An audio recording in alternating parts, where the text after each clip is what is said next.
Some of these kids will do no schoolwork and go home and tell their parents that they're gonna play Division I, or they're gonna play Division II, or they're going pro. So I've used this workshop to help parents talk to their kids. Like, yo man, you're not even eligible, right? Like, you ain't got the grades, you don't got the cores. Like, the problem that we have in our community, especially Boston, is that we don't tend to talk the language of the NCAA, right? Eligibility, the whole nine. You know, and I was fortunate in my career, a little bit about me, my background. I serve as the chief of student support now, but I coached basketball for a very long time and used the NCAA eligibility to get my kids into college, right? Once I found out that about the language, right? Like, we're gonna talk about this glossary, sliding scale, right? Everybody heard about the sliding scale? All right, that's fine if you don't, because you're gonna find out. Anyone heard? Could anyone tell me how many English classes do you need to qualify to play the NCAA sports? 4. How many math? 4. Sometimes. How many history? 3. World languages? 2. Okay. Y'all rocking a little bit. Does religion count? Does what? A religion class count? No. Depending on what school you're trying to get That's into. substitute for history? It can, right? Depending on what school you're trying Depending to on what kind of school you get into. What if I told you, what about phys ed? Doesn't. They don't take phys ed no more. There's a certain school in Boston, and there's somebody with their shirt on in here, that at one point, when they were sending their kids to college, which I ain't mad at them, one kid had like 5 phys ed classes on it to get through the NCAA. That's your school. Your teachers. Mom and Jack the dudes had 5 phys ed classes, which is wild, right? Out of the 16 that you need. I got a quick question. Go ahead. What if a student has an IEP and has language waiver? They do have a language waiver, they will waive it, Okay. right? Now, there's a couple of things, right? I always start with the division so we can just clear it out right away. The difference between the D1 and the D2 and the difference between D1 and D2 versus the D3, the only difference is merit-based money versus scholarship money. That's it. Oftentimes, merit-based money is a phone call from a board member or a donor. Like, yo, this kid I really wanted to school is $10,000 short. Cut the check, right?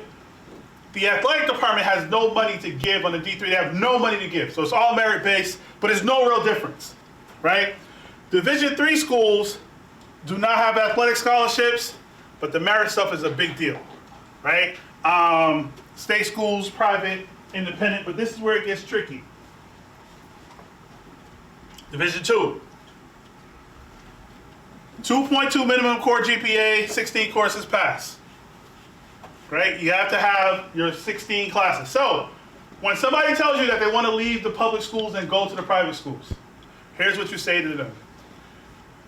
The public schools, if you do the worst of the worst public schools, I use Boston as an example, the worst of the worst, if a kid just gets C's all the way through and just take your regular general ed classes, they're immediately eligible. As far as like the course, right? They're immediately eligible. Sometimes in the private schools, they'll stick a kid in the class just to get them eligible for basketball, right? In private schools, there's no ineligibility.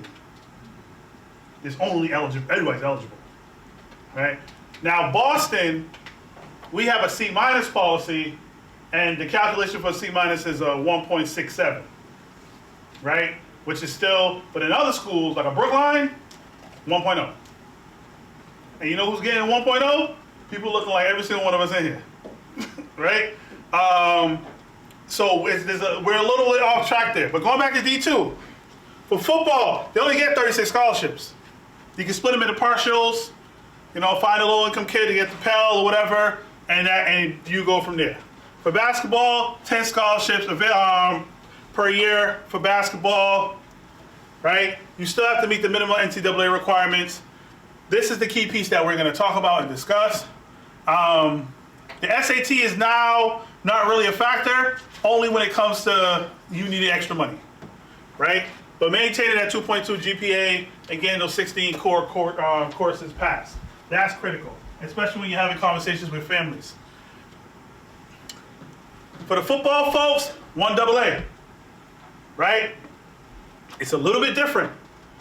Name a school in 1AA. Anybody but Lyle, name a school that's in 1AA football. Bryant. UMass-Amherst. Right? Sacred Heart. Right? 2.3, 10 core courses completed by your start of your senior year. 60 scholarships, 65 scholarships per year. Right? That's critical. Oh shit, I had them here right here. I have them here. It's all good though. I can't see it in front of me. Division 1, 2.3, no real difference. For football, 85 scholarships. Basketball, 13. They're actually talking about lowering the basketball number because a lot of schools have transitioned from D1 to D3. So knowing that particular percentage. I have a question. Yes. I thought Division I basketball increased to 15. They're talking about lowering it. Oh, okay. Yeah. NAIA, which is like a lot of HBCUs are NAIA, especially like below the Mason-Dixon line. They still do rock with the SAT score.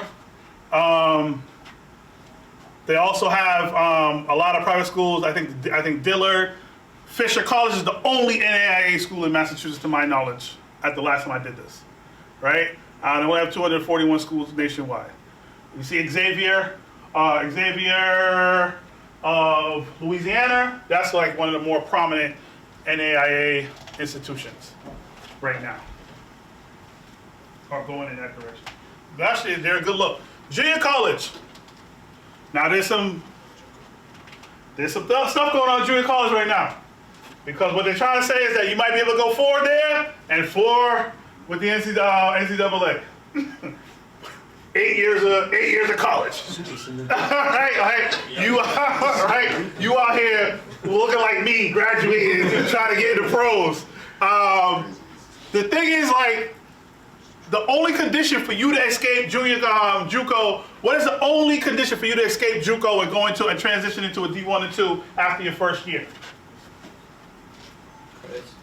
If you enter with over a 3.0, you can exit after the first year. Till then, you are expected to get your associates to then transfer out into a UMass-Amherst or whatever. Right? Maintaining that 2.0 GPA, the minimum for you to leave, but doesn't mean you're gonna get into that school. When you're talking to kids, I always push dual enrollment or early college because that college credit is sometimes more valuable than AP. The problem with the AP is that in the summer, you don't find out if you got the 3 and 4 to 5 until after you got into school. So like, kids are gonna be like, hey, what's the point? But if you got that college credit, that beefs it up for you a little bit, right? So, and then you know, you get that, you take the AP course, that's cool and all, but another thing about AP, you want to go like a Brown or something like that, Brown look at your transcript, like, oh yeah, you took AP history, I'm not taking that. Some schools have the ability to reject the AP piece, right? Does not count towards your college eligibility, with the standard eligibility being 4 years, 5 if you redshirt, right? Some JUCOs offer a full or partial athletic scholarship to attend. Some. I only recommend JUCOs that have some sort of living situation because sometimes it's hard for our kids, but that's just me. Here's where this is the more relatable stuff right here. If I have a 1.9 GPA and I go post-grad and Duke offers me, can I go to Duke? I can't. No matter what you do. So you guys can be coaching kids and they'll be like, yeah, I'm a big time star, boom, boom, boom. I'm about to go to Duke, I'm about to go to North Carolina.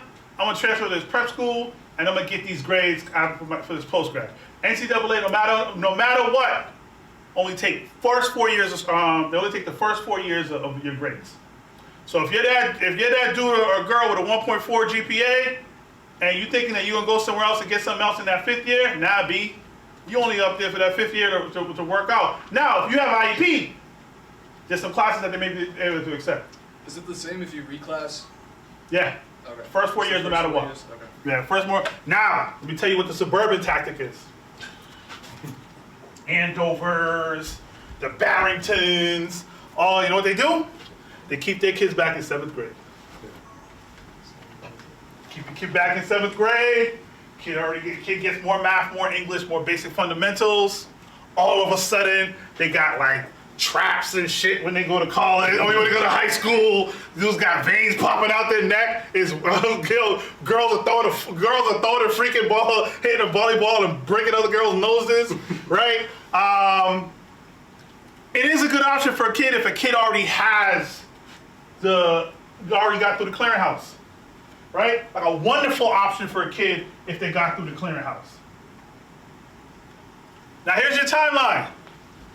I will say when I created this and I did the training with the NCAA, I told them this was wrong. Everything you see here, go back a grade. Speak with your guidance counselor, because in Boston we got our 7th through 12s. Find somebody to talk to if you're in 8th grade. You need to start talking about registering with the NCAA and what that means, right?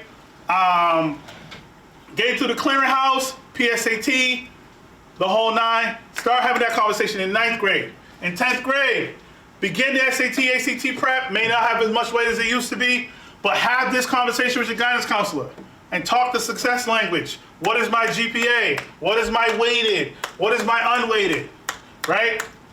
Everybody should take the SAT. Sometimes it doesn't matter, but you should take it because it builds test prep habits. This is where it gets tricky. 4 years of math. I'm sorry. Core courses are English, math, natural physical sciences, foreign languages. Religion is here, philosophy is here. Health, gym, electives do not count, right? You will need more than these to graduate. If you're in a basic public school or general public school, you could technically get escape with 19, right? Don't tell kids 16, tell them 19, and I'll tell you why 19 is important, more important than 16, right? But those are the classes that are acceptable.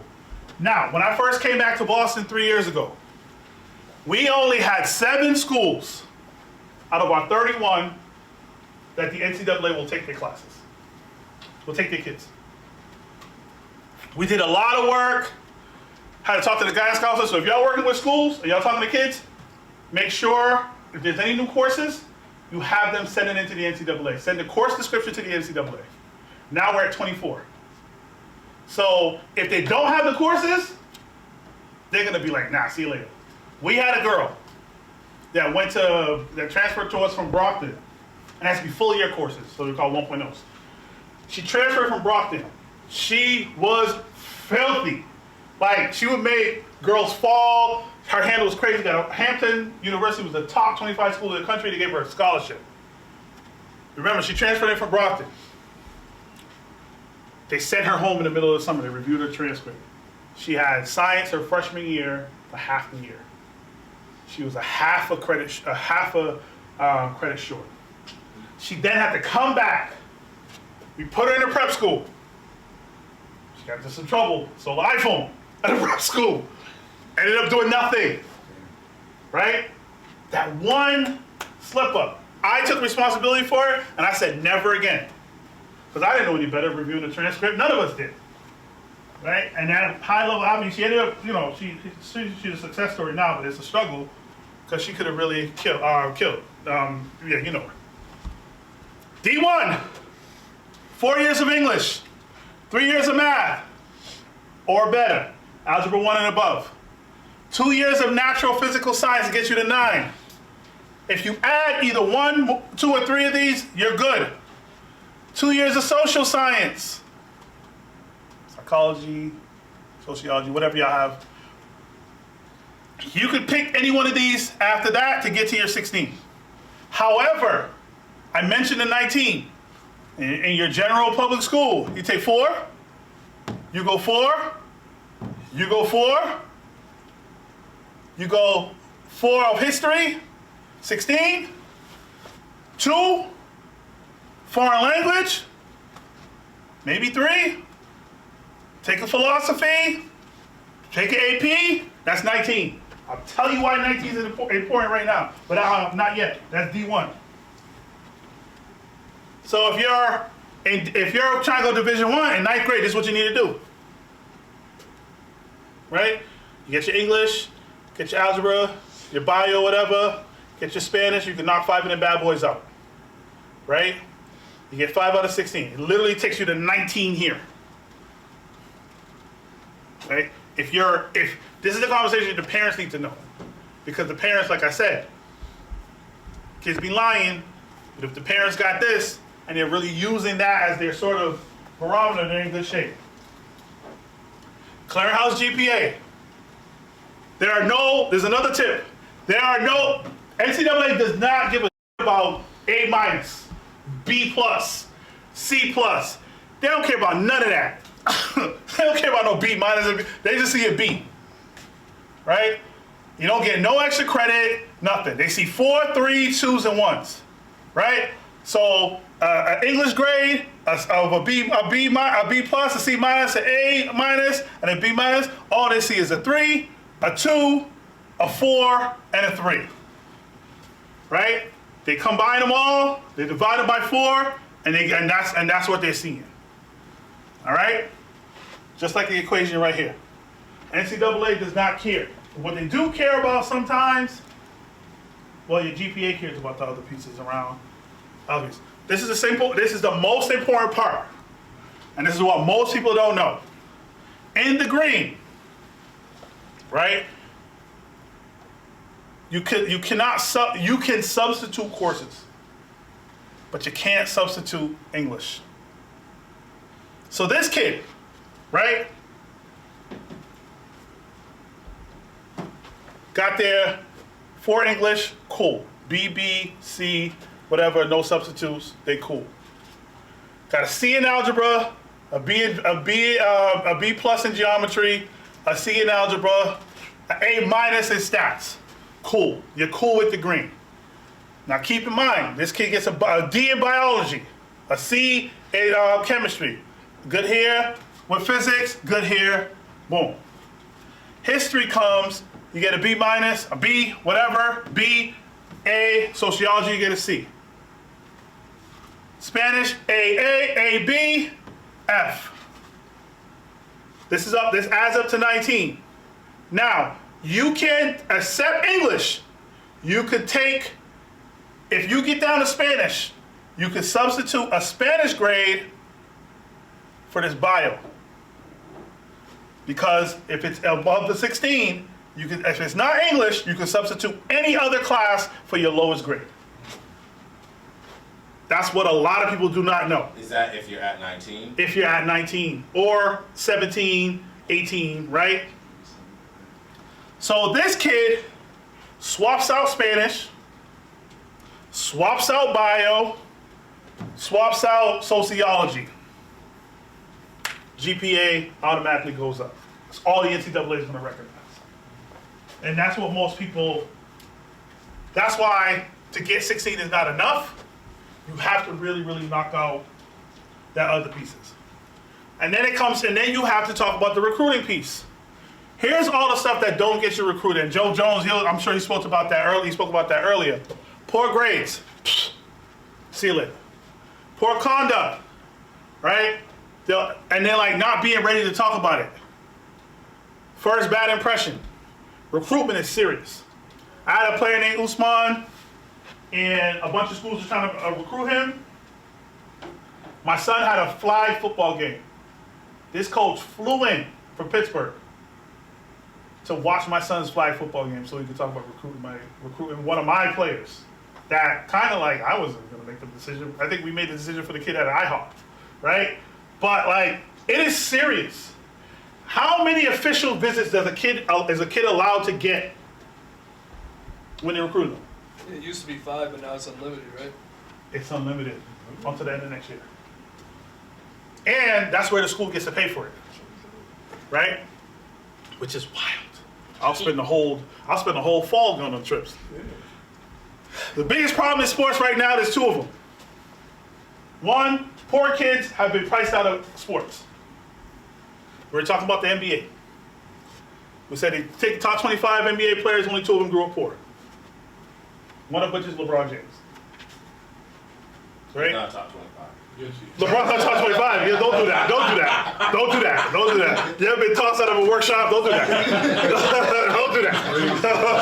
You must be out your goddamn. You must be out your goddamn mind. All right. So the number one is like kids are being priced out. That's why everything we do is gonna be free. Number 2, these folks, the parents. God damn. God damn. So like, well after he graduated, I started like having like, I had a couple players that were like a little bit shiesty. So we were just like, yeah, you can't sit behind us. Just go sit on the other side, right?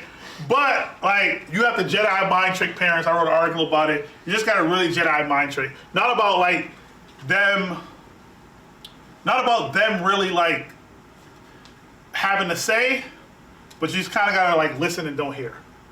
Like, yeah, sure. Fuck out of here. Social media presence. Is your online presence clear and appropriate? The amount of kids that just lost scholarships.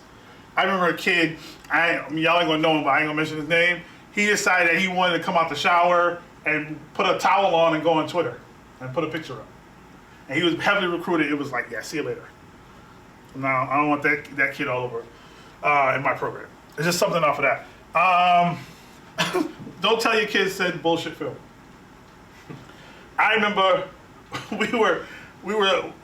somebody wanted me to look at evaluate a kid because I used to do evaluations for Under Armour, and they wanted me to evaluate a kid, and all I saw was a kid shooting free throws. I was like, yeah, man, yeah, screw this kid. This kid ain't coming in. That shit ain't happening. Links and resources, and I'm gonna jump into the clearinghouse in a second. I'll be able to, if you want, I can send you the slide. This right here is your Bible. Utilize, I'm not gonna go through all these, but I'll tell you the most important ones. Right? I'm gonna tell you the most important ones.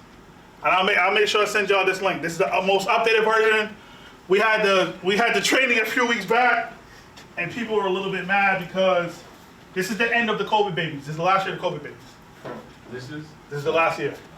So like, a couple of these D1s got a couple 29-year-old AARP types on it. 30-year-old the problem is the high school player, no one recruits the high school player no more. They just 24, right? Family, you know what I mean? Like full like plumber's license, like that's the kid that's getting recruited now. If you're a high schooler and you're built like a Slim Jim, see you later, right? They don't even want that guy, right? We know about the NCAA. Couple of facts about the 3 divisions.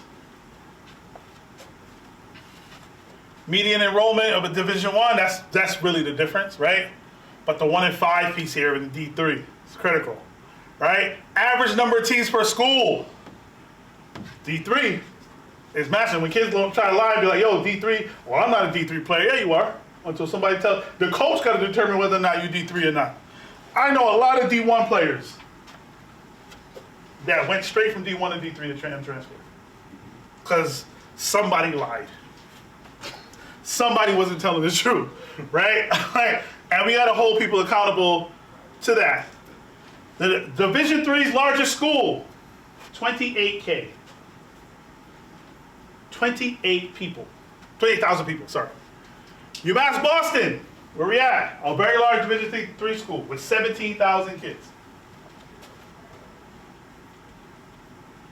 High school timeline, mentioned that. You register, you plan, you study, bump that up a grade. have your approved courses, use your appropriate map. You gotta talk to the parents. You gotta work through the parents as well. If student is homeschool, you gotta have the student register early. Right, a homeschool students be getting through though. Them and them international students. They be getting through. Have your registration checklist together. Your academic and certification account, that has to happen early, right? You have to make sure if you're transferring from a 2 to 4 year university, gotta have more certs here, right? And a high school student and then like the international students, they're starting to look at them a little bit more different. But why are they leaving a lot of the international students alone?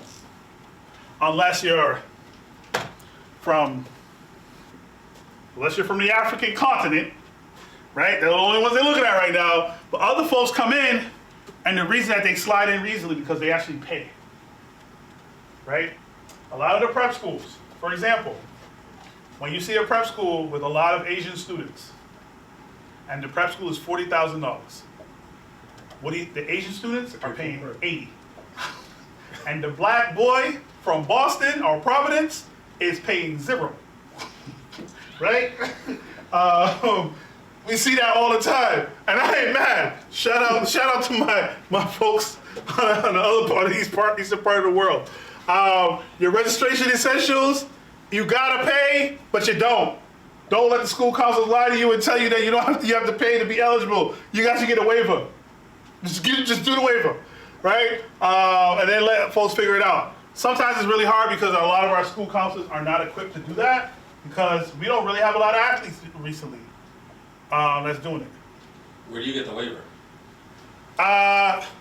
Once you check it off, it automatically populates. It goes to like your school council because in the system you already identify who your school counselor is. They just got to verify it. Core courses, right? The course requirement ensures that you're taking high school courses that prepare you for academic expectations in college. Not if you have some random ass online course, they're gonna be like, no. Sorry for you. Not all high school courses are NCAA approved. I mentioned that earlier, right? Here are the core courses: comparative religion, world language, social science. Went over that earlier. And when you enter your course, you have to have the CEB code. If you don't have a code, you ain't got a course.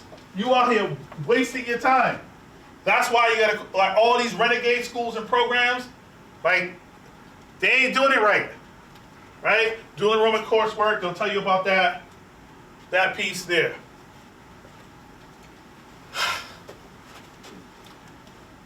Final transcript.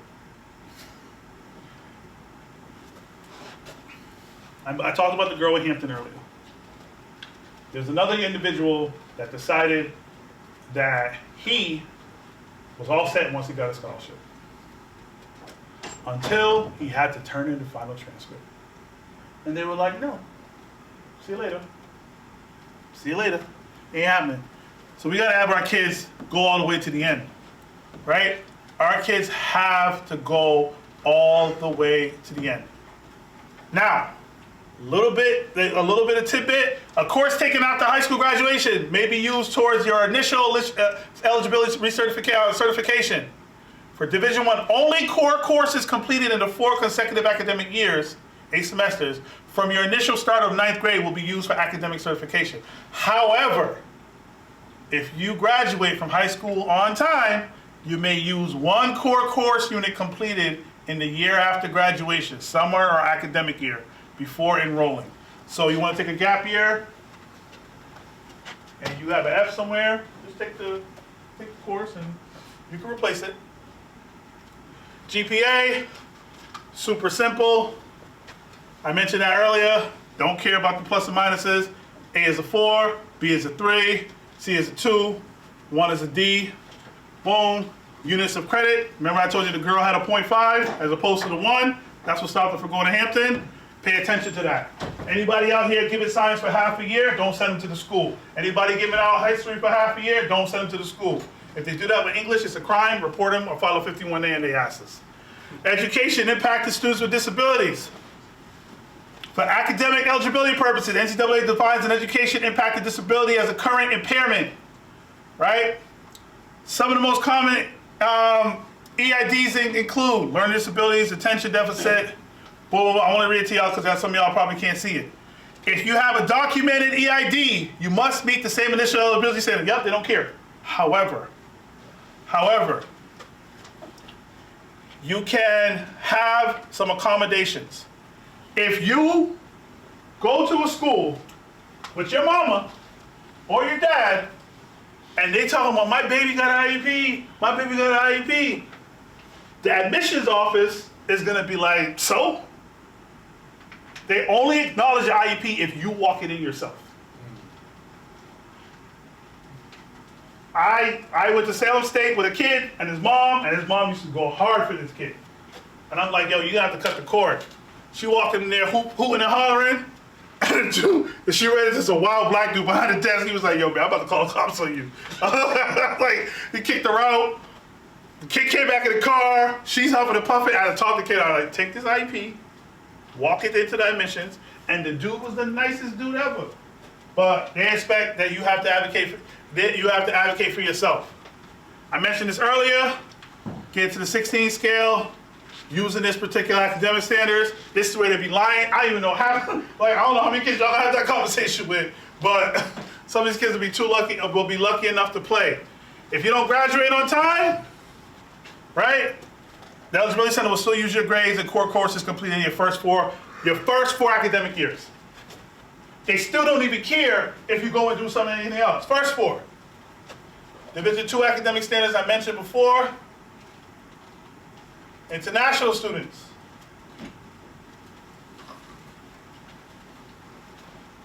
In divisions 1 and 2, international students have attended school abroad from any point in the initial start of the school year 9 through secondary school graduation, and the school was not under U.S. sponsorship, such as American School Overseas, right?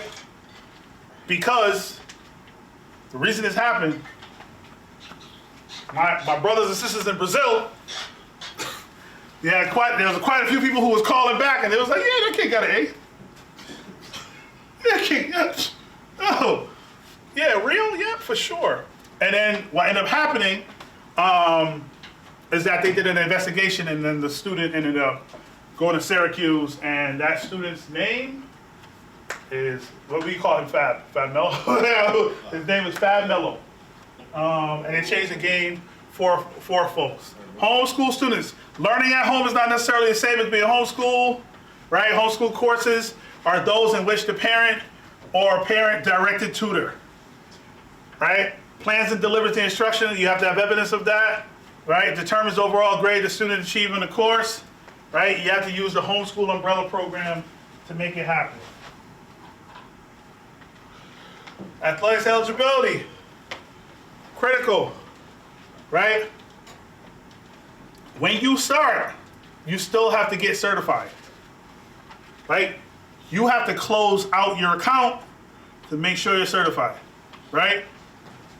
Now, if you decide to sign a contract with a professional team, see you later. Prize money, that's a different thing right now. And you can have an agent, but you have to have, if you have a written agreement, it's a different story.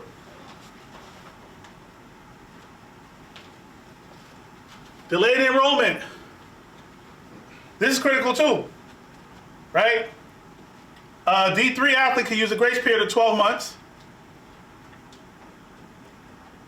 Any competition pursuant to the signing of a contract professional team or entering the draft. Any competition funded by a college booster that is not all participants. So, you have a grace period in tennis of 6 months. Ice hockey, up to your 21st birthday.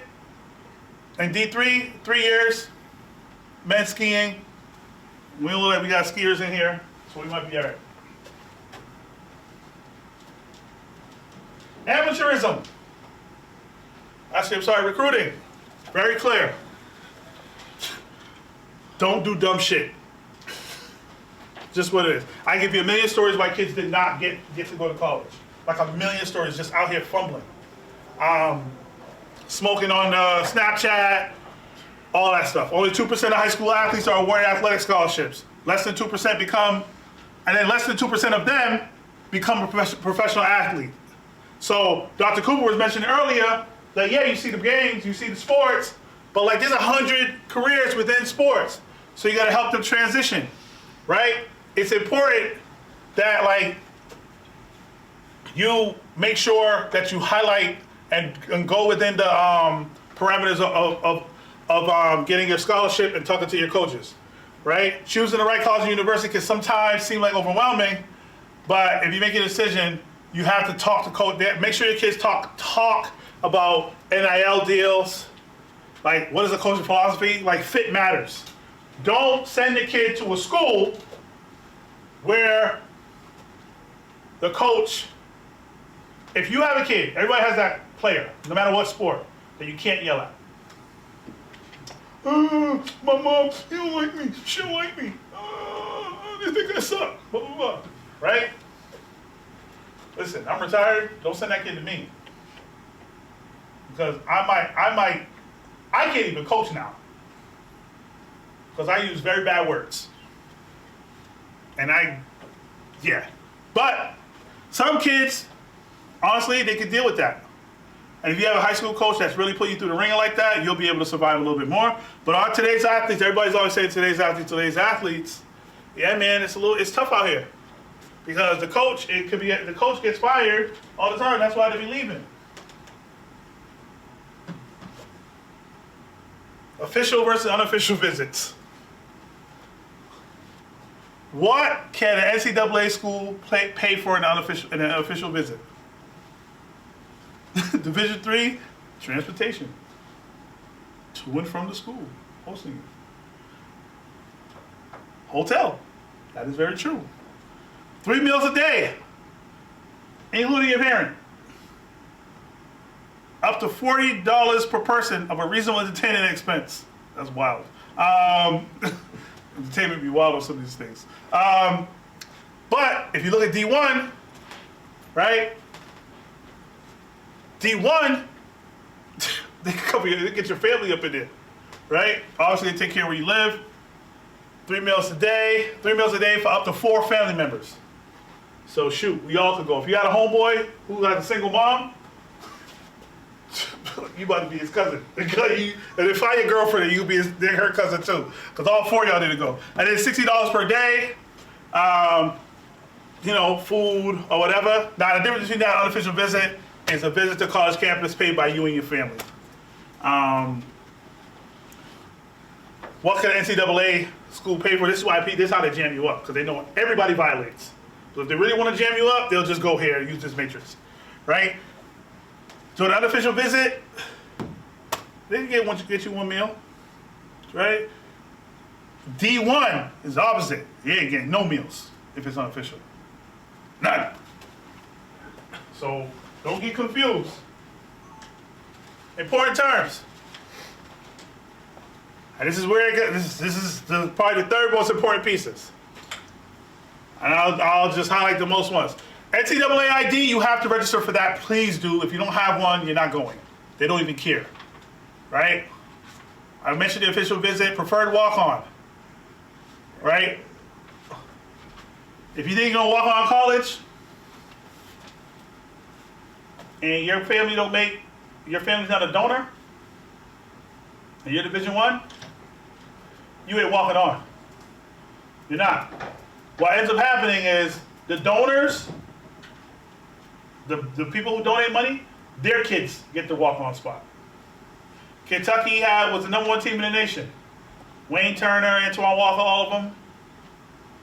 I don't know if it was that team, but another team, Sam Malone, the senator's son from Massachusetts, cool with John Calipari, walked on him. Go on the records, big time donor John Calipari. Don't let a kid lie to you and say you're gonna walk on. He ain't walking on. Unless he got $1 million to donate to the school, he ain't walking on. Ain't happening. Use your recruiting calendar. The dead period, meaning that if you call a coach, don't call a coach during the dead period. They can't pick up. But if you go on campus, they're allowed to talk to you, but not during the dead period. I don't even know why you even do that. Which is the recruitment shutdown. Your signing date, any 2-year college, any school from which students can earn, well, we mentioned that. verbal commitment, this is the biggest fake out ever. Every single one in this room, I'm about to commit to Duke tomorrow. Anybody can do one of those, right? Until you sign, you can't do none of that. Contact period, cool. That's pretty obvious. Core course, we mentioned that. Dead period. EID, emergent sport, evaluation period. Do not commit to a school until if the school loves you more, that's when, like, go where they can play through your mistakes. And then finally, this is some tips for the students, like how to spend your hours. So what they did is they got a data scientist together and was like, yo, here's how you should be spending your time. And you gotta have the real conversation with kids. Listen to me. If anybody play college football, that schedule. That 5:30 in the morning to 10:30 at night, the next day, every day, yo, I was at UMass-Amherst, and Jeremy Robinson was our top safety. He was gonna get drafted. He went to the cafeteria one day, and Coach Whip walked in the cafeteria, he had meatballs, spaghetti, it was all lumped up, and he used to hide like wings underneath. Coach walked in, took the plate, and was like, nah, bro, go get some veggies. Right? Like, they'll watchdog you. It's just what it is, right? Like, percentage of student athletes who said they spend as much time or more on athletics during the off season. Lying, right? Here's the thing the problem with our kids, the everyday kid. This socializing is the academics, right? And the athletics is the academics, sort of. So it's the inverse. The kids who do the extremely tedious are the ones that survive and succeed, right? But if you can get that 168 hours and dedicated to that, those are the ones, right? The ones who are gonna get better and time and better.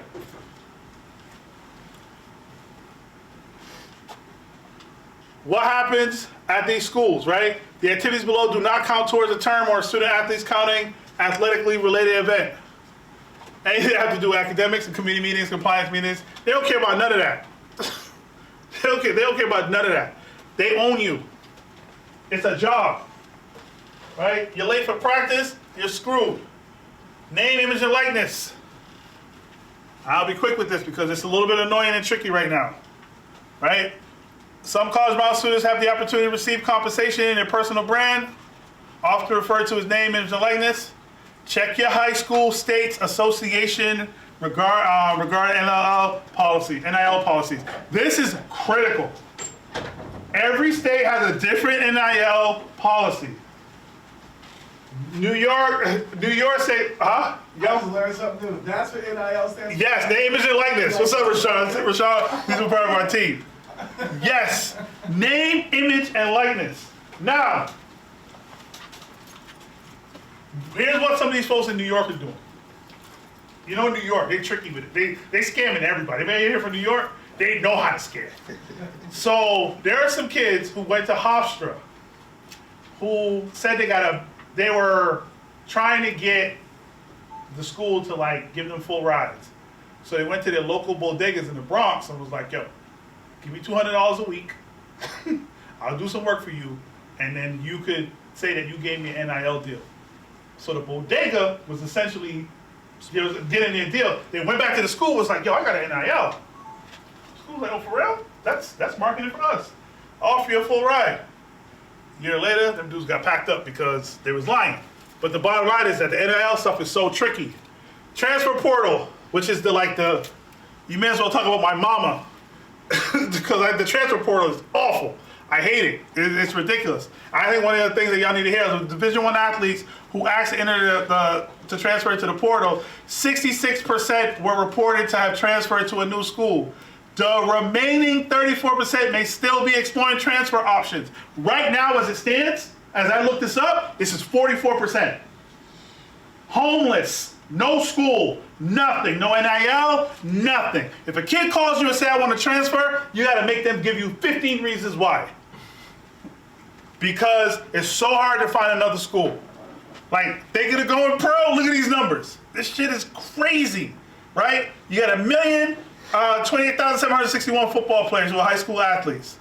77,000 then become NCAA athletes. Drafted NCAA student athletes, 259. Percentage of high school to the NFL, 7.5. Percentage of NCAA to a major professional sport, 1.5. What are we doing? Once again, hold kids accountable for lying, right? And that sort of like wraps it up. So you got everything around courses, you got all those pieces as well. If a kid goes international for a year and comes back, they have to probably sit out. It just depends on if you file your appeal. Now, most people who are able to afford a lawyer, they usually win. The NCAA loses regularly against people who have lawyers. The RIIL, is that what y'all call it out there? The Scholastic. Oh, The yeah. RIIL, the MIAA loses. Once you get a lawyer, you win. Just say I got a lawyer, you win. Right? When they, I'm on camera. Yep, MIAA, y'all lose every single time. That's exactly what happens. Now, also, if you're able to reach out and share, and I share the deck, I will send you the link for the eligibility. Make sure that the kids sign up, and then like always ask kids to see their transcript. Read their transcript for them. Like, yo, you got to trade this class out, and just make sure that stays paramount. Now, the sliding scale, I didn't mention that. The sliding scale, that's something that is like in the works right now. I mentioned, I brought it up earlier. They're thinking about bringing back like the official sliding scale. SAT weighed against the GPA. If you have a 2.3 GPA, and you got a 750 SAT, you're going to JUCO. May as well go. If you got a 940, a 2.3, you go. So that gap, right? You got to look at the sliding scale, utilize the sliding scale, and then make it work. And then make it work for you. Happy to talk to any kids. Happy to support kids. Always have kids talk to their school counselor. Now, here's the thing about recruitment in college, and this is the problem we have in Boston. Genesis works at the school. I'm picking on Genesis because I know she works. She's a school counselor. She has, how many seniors I got in Charlestown? Enrolled this year, 170. Seniors? Yeah. 170. How many school counselors y'all got? 4. Which is a low number. No, the national number. The national number is 1 to 250. But we have middle school, so the next year. Oh yeah, that's right. So for every 250 students, you're supposed to have one school counselor. You go to her, the seniors go to Genesis and like, yo man, Genesis got a lot, she got 170 kids, and only 50 kids want to go to college. Right? Genesis is obligated to work with those kids that want to go first. She may not have the capacity to talk to that kid like me, who's like, I changed my mind in January, right? In many cases, they're all done. So my team's been really trying to like look at GPAs and chase kids down on the back end. You have to have the conversation with kids about college. You know, I hate bringing this dude up because I don't like him, but I bring him up all the time. Like, this guy could have went anywhere he wanted, right? He was like, I just want a degree. So for him to go from that in 8th grade, like everybody telling him he's gonna play and be on TV, to want that, when you get a kid to that level where they're thinking about their 40-year plan, that's golden. But the 4-year plan is absolutely 100% kids up. Because now the 4-year plan is now a 6-year plan because they know how to finesse the extra 2 years. Hey, I stay an extra year in college. No problem with that, right? but you gotta escape with a 40-year plan. If we're not talking to our kids about recruitment, NCAA, and all that stuff, their NCAA will screw you, and it's like, good luck trying to call them. I remember with that same girl, we was on the phone for 3 hours waiting. Right? Like, had to plug the phone in, and you talk to one person, they give you a piece of information, they hang up. Right? You just have to have a culture, a college-going culture, matching with a college recruitment culture, so the conversations become a lot easier. And then have the conversation about grades. Every school should have a grade recovery program. Right? And the trick with grade recovery is teachers get mad because some schools, they do the dumb. They're like, oh, yeah, you got an F, you can recover, or you get an A. No, that's stupid. But if you say, hey, no matter what, you get a C minus, that balances things. And here's why.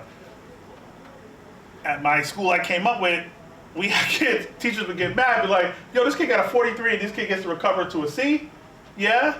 What about the kid who had a 69 and had to come all 7 weeks just to get 1 point? You know what I mean? It's wild. So those are the strategies that help balance, but ultimately, at bare minimum, you had a good credit recovery program or a grade recovery program, you then get a kid into a state school, and then you rock from there. I didn't get to talk about the financial aid stuff, because it's actually it's getting easier and easier in terms of how to finesse that. If you talk to a family, this is the last thing, and they need money, have their parents, say to their parent, I'm not turning the camera off for this. And you know who does that all the time? HBCU students. They milk that tactic left and right. And you know what? Some HBCUs is just worth the pain. Because the greatest thing you can do the beauty of HBCU is that when you go to one, you'll learn how to deal with all kinds of so any as an adult you get, it's this is nothing. I tried going away for a line at Howard.